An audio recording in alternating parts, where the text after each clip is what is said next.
Hello po, good morning. Ayan, update po tayo dito sa project po namin sa Lumina. Phase 6 po ito.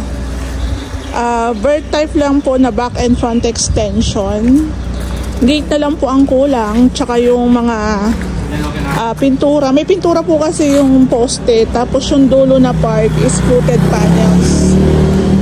Ayan. So ito po yung gate natin, folding po yan. Nakakabit na rin po siya. Meron tayong main gate tsaka pedestrian. Yung susukatan po ni Ray is lalagyan po yan ng fluted panels na pang outdoor. So ito guys, meron din siyang trench drainage. Yan o. Pasok tayo dito sa loob. Sakto lang lahat eh. So ito guys ang itsura. Oo. So bali guys, dito po wala na po kaming roofing na gagawin. Change sila ng decision. Bakod na lang tsaka gate. Tapos ito po ganyan na yan. As is, bird type, nagalagay na lang po tayo ng wirings, outlet, tas pintura na lang po ng ating gate. So bali guys, ako sa pinaka front extension po kasi sa Lumina, mas malaki po ang space dito. So kung lalagyan nyo po ito ng roofing, mas pabor po yun sa inyo kasi magagamit nyo tong space na to bukod po sa parking. Kaso yun ang gusto ng mayari. Okay lang din naman kasi sabi ko nga, depende sa nagpapagawa.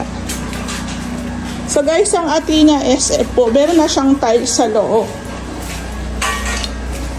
Ayan, ganito po yung tsura ng loob. Upon turnover, meron na po siyang tiles sa loob. Ang gamit po dito, para siyang ceramic na ceramic to kasi ang ilalim po niyan is kulay brown.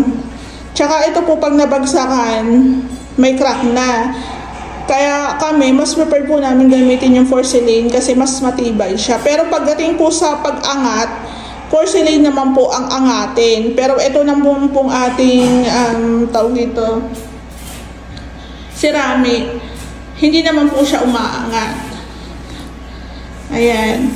Kaso, once na in-extend mo na po yung pinaka-back extension mo para sa kitchen area, so tinanggal yung hamba dito, ayan, na-damage na yung ating tiles.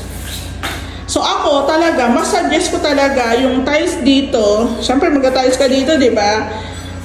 Same dapat dito para mas maganda siyang tingnan. Ito po kasi tiles ng developer. So kung mahihingi nyo po yung ganitong klaseng code o design, magtutugma. Mas maganda kasi parehas. So ito po, may kwarto po dito sa baba. Ayan o. Tinakpan na po yung isang bintana dito. Tapos, yung bintana rin po dito sa may pababa ng hagdan, tinakpan na rin. Ito po yung dating pinto. Opening na lang siya. Tapos, naka-slab po yung ating extension. Ayan, tabi po. So, meron kami second phase po ng trabaho dito. Tatapusin lang po muna yung phase 1, which is yung back and front extension kasama yung gate. Actually, kasama naman na po itong countertop. Mga abang po ng wirings, tubo. Ang hindi lang po kasama dyan yung kisame, tiling works, pintura, yung pagka-tiles dito, yan po ang mga hindi kasama. Tabi-tabi po. So, ito na guys yung itsura. Since dito yung washing, may abang tayo ng outlet, ayun. Tapos ito, para sa floor drain po. So, nakaganyan sa diyang kasi maglalagay pa naman ng tiles. So, ito, bigyan ko lang kayo ng idea. Actually, ang kisame tiling works dito, mura lang ang labor niyan. Mapapamahal lang tayo pagdating sa pintura tsaka kitchen cabinets. Ayan. Ang kitchen cabinets po kasi medyo mahaba, tapos baba taas. Ako kung magki-kitchen cabinets kayo, ang preferred nyo is kahoy. Mahal po talaga materyales pagdating sa kahoy pa lang. Pintura pa. At mas matrabaho po siya, kaya mas mahal po ang labor ng kahoy. Ayun po yung sa akin Pero kung gusto niyo po ng mas makamura ng bahagya, ewan ko lang, pero depende rin po to sa mga aluminum works, glass and aluminum works. Kung gusto niyo po ng, hindi ko kasi masabi, iba-iba kasi ang singilan, depende rin sa gawa, syempre. Kung magpapa-glass, magpapa-aluminum works po kayo, kitchen cabinet, up and down, labor materials na po yun. Kaso, no idea ako kung magkano singilan nila. Baka halos same lang din. Kaya lang po yung iba hindi tumutuloy sa aluminum kasi ang marami nag-inquire sa akin yan iniiwasan nila yung masugat sila kasi matalas po yung mga kantuhan nun kasi nga metal. So, depende. Ako, aluminum cabinets o wood cabinets, parehas maganda, parehas tatagal. Depende po sa maintenance ng paglalagyan nyo. Depende po sa nakatira kung paano niya alagaan yung gamit niya. So, ayan.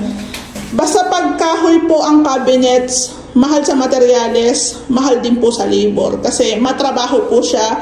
Assemblein mo, mamasilyahan, pipinturahan. So, ayun. Marami pang gagawin. So, ito po yung tinatawag natin bird type.